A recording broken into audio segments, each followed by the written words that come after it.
The three realms are created by the mind. The orientation of mind follows good and evil karma.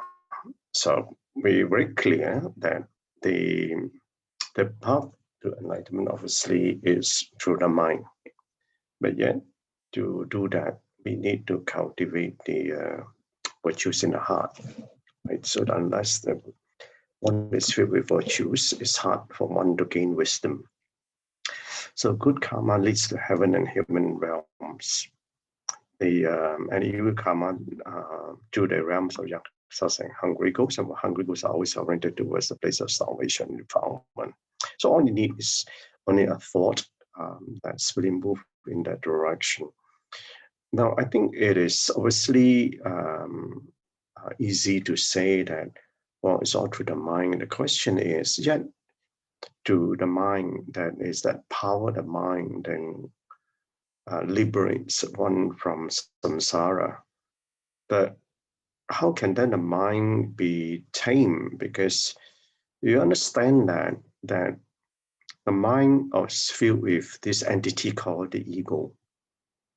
And the ego is, when I have knowledge, I'm powerful. And that's what this worldly ways teaches us.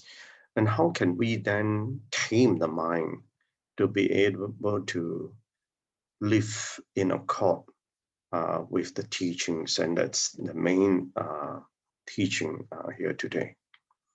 So the three worlds are created by the mind form and formless form and desire worlds. So outside of the mind, there are no phenomena. So if you remember, one of the teaching the master say this, phenomena is without self. So who gives the phenomena self to the phenomena, or the identity to the phenomena? It's all in our mind.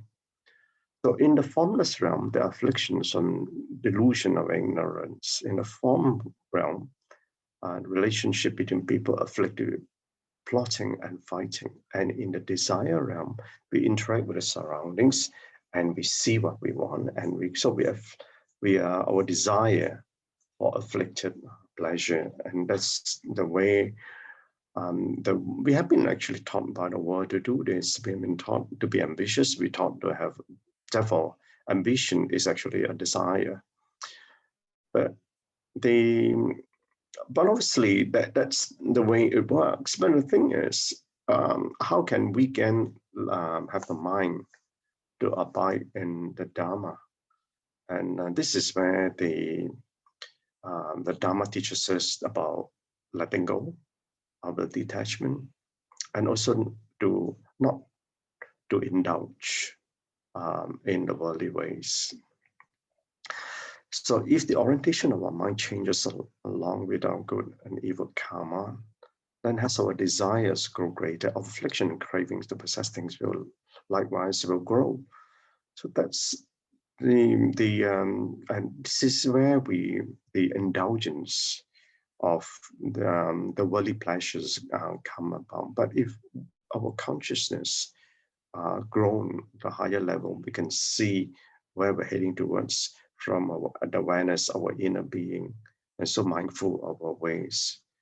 So once the thought of goodness arises, when we do good deeds and create blessings. And what do you mean by goodness?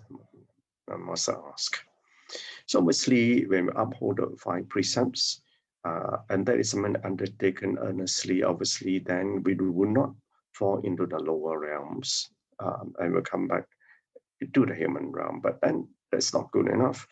Then we can practice the 10 good deeds that will elevate us to the heavenly realm, but all this is still in samsara. So therefore, that liberation out of samsara is through the power of the mind and cultivating all the virtues, and grow, more importantly, is to grow wisdom, transcending wisdom that will lead us to liberation.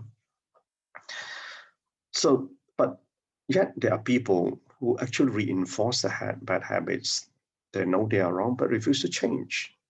And this is the mindset, and it's truly frightening of such people. They are inflexible and very much, my master said, like hungry ghosts, always oriented towards places of starvation. Not that they do not have, but they have, but they want more. And that is the indulgence that one doesn't know how to let go. So therefore, we need to take the Dharma to heart. And Dharma is already right here, but we are unwilling to accept it. Like I said, there's 7.7 billion Buddhist world, only 500 over million Buddhists. And yet, among the 500 million Buddhists, not many are practicing. So therefore, there's just some people are forever willing to remain in this world of severe turbidity, and therefore they're unable to flourish or nourish with some life, getting stuck. And here is very much clinging on to eternalism, and that's because they think that, oh, don't worry. Even if they were to believe in rebirth, they do not comprehend the law of cause. In fact, because they think that every lifetime they'll come back as a human being, but not necessarily so. And we do not even know our karmic blueprint since the beginner's time, and because we're not enlightened beings. So that we need to truly take the Dharma to heart and apply it in our daily living, so that we can nourish our Western life and eliminate their afflictions.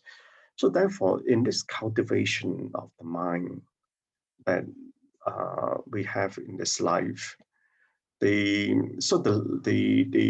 key points here is, in the lessons learned, there are people who claim to know when they do not. So therefore, it's important for us to understand that even when we learn the Dharma, we need to know who you learn from. There are a lot of Dharma being obviously in the same ways. It's not just about Buddhism. And the problem is that the way this Dharma degenerating age has come about, and you just quietly and observe this. It doesn't matter whether it's Buddhism, whether it's Christianity or other religions.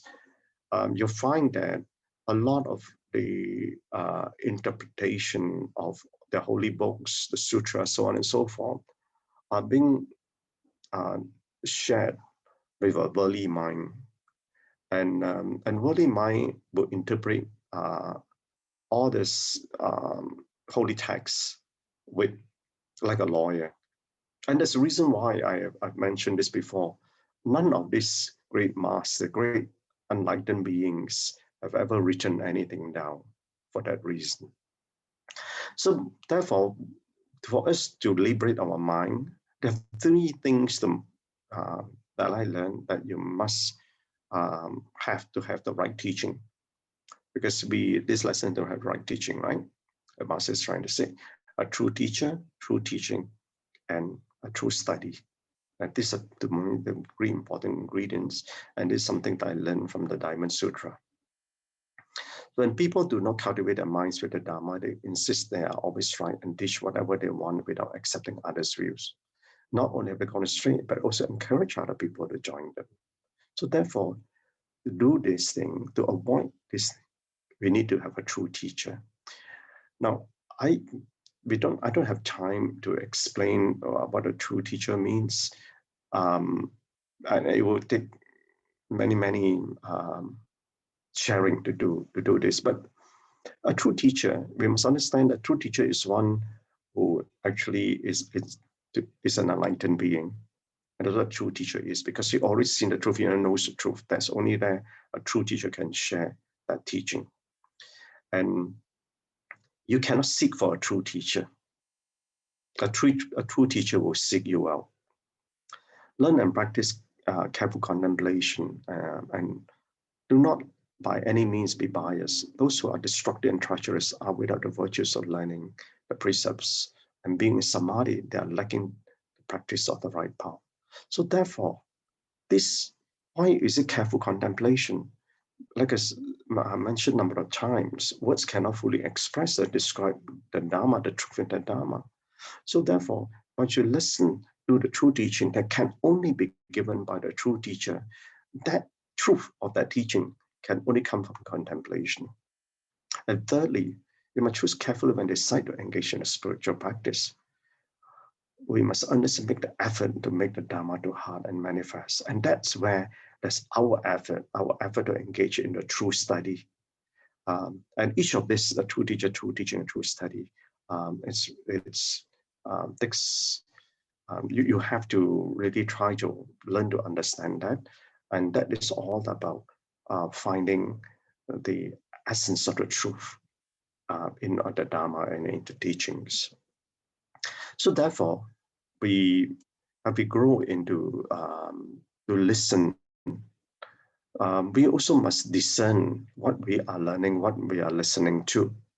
So you can actually tell how clever a person by the answer he gives,